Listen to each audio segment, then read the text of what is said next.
Beyonce and Jay-Z's, wait, let me finish.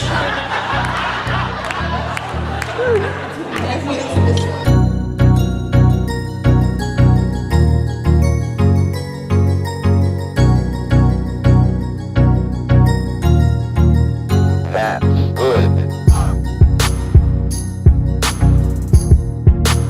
Hey guys, I'm here at my very first VidCon. I'm so excited. Thank you guys so much for tuning in. Once again, Legacy Speaks is at VidCon here in Anaheim, Southern California, and it's so exciting. Okay, so now that my dislikes are out of the way, here is what I absolutely loved and enjoyed about VidCon 2018. Number 3, the creator track. So as I mentioned, VidCon rolled out this option about 4 years ago called the creator track, and it's for people who already have their channels and are producing content, whether it's on YouTube, Musical.ly, Facebook, and other different platforms as well. This option is more from an educational standpoint, and it allows creators to hear from industry leaders and even successful YouTubers about things that would essentially make our channel or even their initiatives better. The sessions pertain to how to improve production skills, tips about career essentials, and how to make your platform into a profitable business. I personally enjoyed it because I learned about things like how to create and read brand contracts, or how to make my content more appealing to you guys, which is extremely important because I'm what you would call an edutainer. I talk about mental health awareness and advocacy, and I also address mental illness as well. I would have never thought to say edutainer. Ow, edutainer. Sounds spicy. Edutainer. Number 2, activities. VidCon did an amazing job filling in every moment of the day. There really wasn't much downtime, and there was always something to do. I usually go to a lot of professional conferences where there's a morning half of workshops, and then everyone breaks out for lunch, and then we go back to an afternoon half of nothing but workshops as well. And then after that is networking events and so on and so forth. It's absolutely not like that at VidCon. Sessions start about 10 a.m. and then they end by 6:30, and throughout that time you had networking opportunities, concerts, stage games, exhibit hall shenanigans, channel audits, and vendors.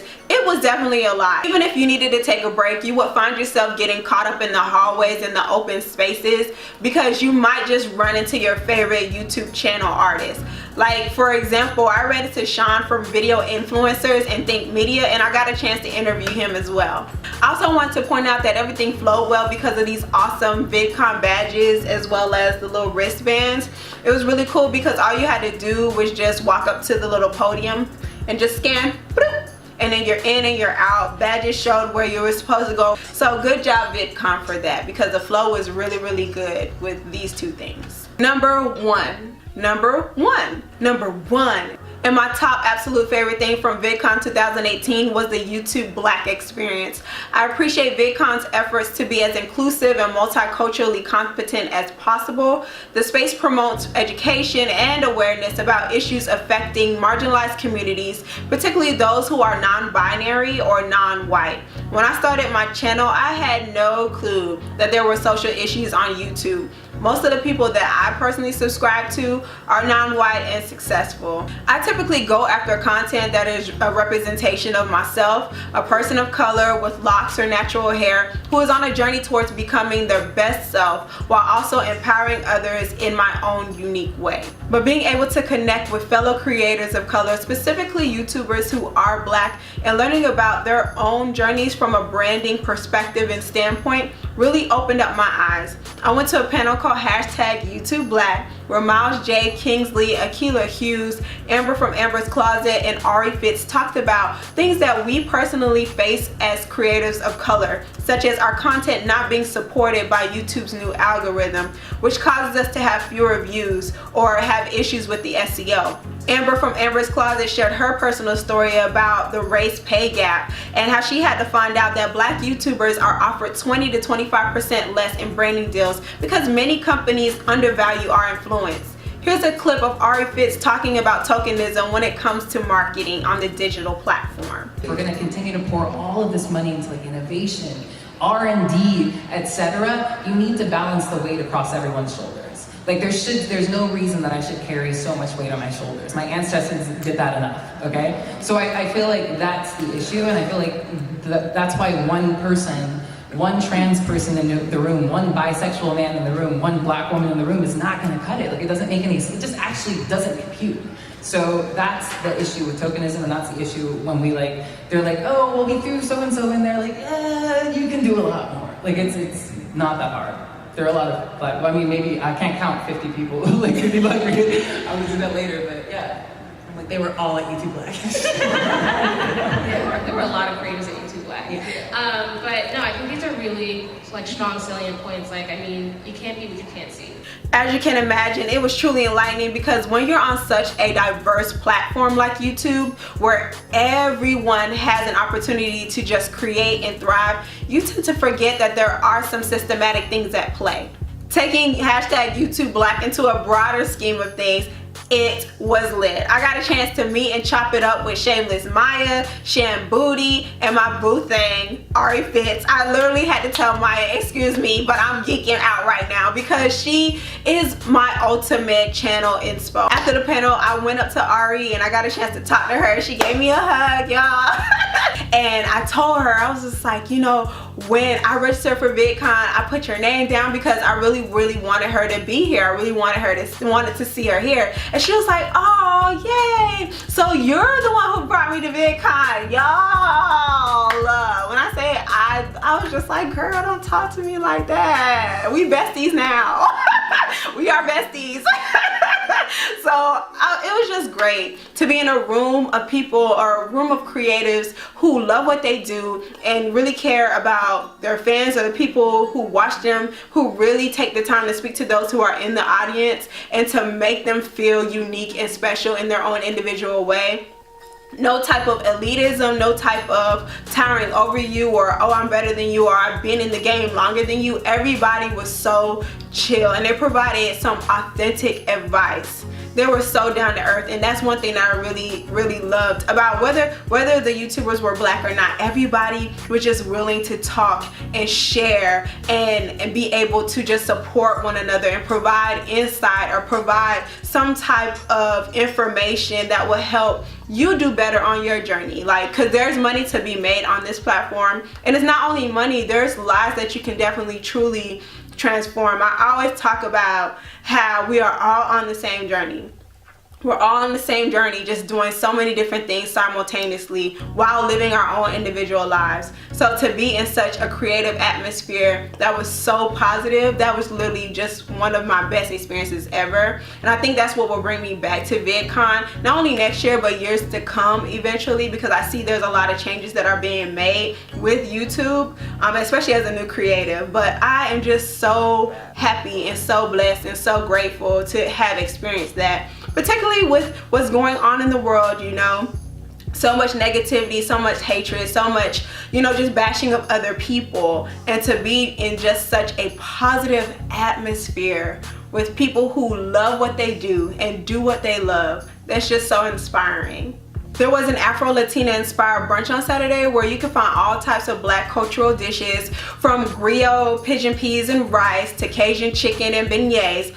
All the while, everybody just got a chance to just kick it and play Black Jeopardy. There was no separation. It didn't matter whether or not you were doing YouTube for 10 years or 10 days. It was all love and all family. Hella dope and hella lit. I will never forget it. Anyway, that's my experience at VidCon 2018, my very first VidCon. Hit the like button if you liked my review. Hit the share button if you didn't like it.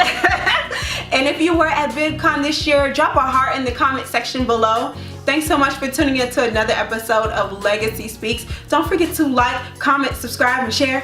Like, comment, subscribe, and share. And stay connected via Legacy SBKS on everything. Wait, before you guys leave, I want to leave you with some great advice from one of the keynote speakers. Her name is Evelyn from the internet, and she's one of my favorite YouTubers, okay? So definitely stay tuned. And like I said, be sure to stay connected via Legacy SBKS on everything. Until next time. Your highest as ever, I'm with it. Okay, so, show of hands. How many of y'all are working on a VidCon vlog? Show of hands, okay, all right. Next question, show of hands.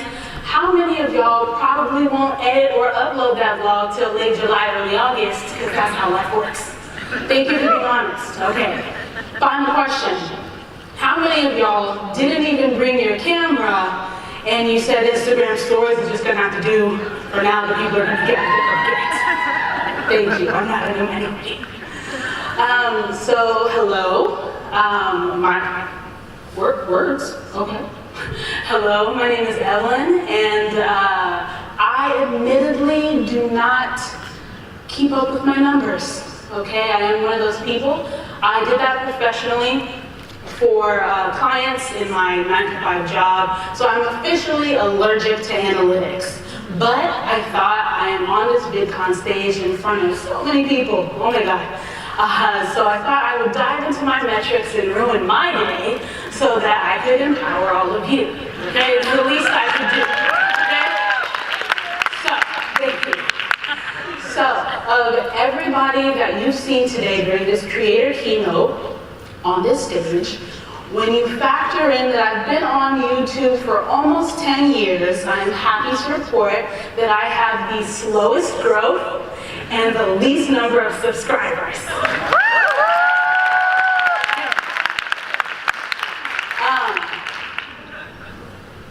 But here we are, you know? Wonders never cease. When I was growing up, none of this existed. YouTube was not a thing. We had like Senga, yeah, MySpace, okay. So none of this existed. So I wasn't even able to dream of this being possible, right? I thought I would grow up and work on a movie set, or I would grow up and work for Oprah and write heartfelt segments that made people cry, you know, at 11 o'clock a.m., you know? I thought I would grow up and write episodes of Living Single, which is better than Friends and you can fight me on that. But here we are in 2018, you know, uploading, I think the number is like 300 hours of video to YouTube a minute. And I think that we've taken that for granted. I was talking to a brand recently, and they said that someone with 100,000 followers was a micro-influencer. They used the word micro. And, excuse me, but there has never been a time in human history where one regular person could sit in their bedroom, press a button, and reach 100 people, let alone 100,000 fellow human beings. There is nothing micro about that. When I was growing up, I thought I would have to work on a movie set to reach the masses. I thought I would have to work with Oprah and make millions of middle-aged white women cry at daytime television.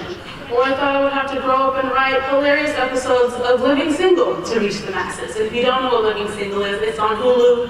Thank you later. Okay? So I want to reassure you all here, because we're creators, and you can use me as an example that in the long run, super long run, okay, just trust me though, that quality will always trump quantity. In the grand scheme of things, I am just one girl living in Austin, Texas, who talks to herself a lot, and I only record it sometimes. But I get emails that start out like, hey, I'm old enough to be your granny, but I appreciate the way you make me laugh every once in a while, because I'm not consistent on YouTube. I get messages that say, hey, me and my sister watch your videos while she's sitting for her chemotherapy, and it makes a really tough time a lot easier to manage.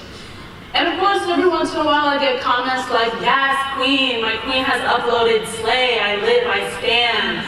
And those are from the cute 15-year-old boys somewhere that watch our videos.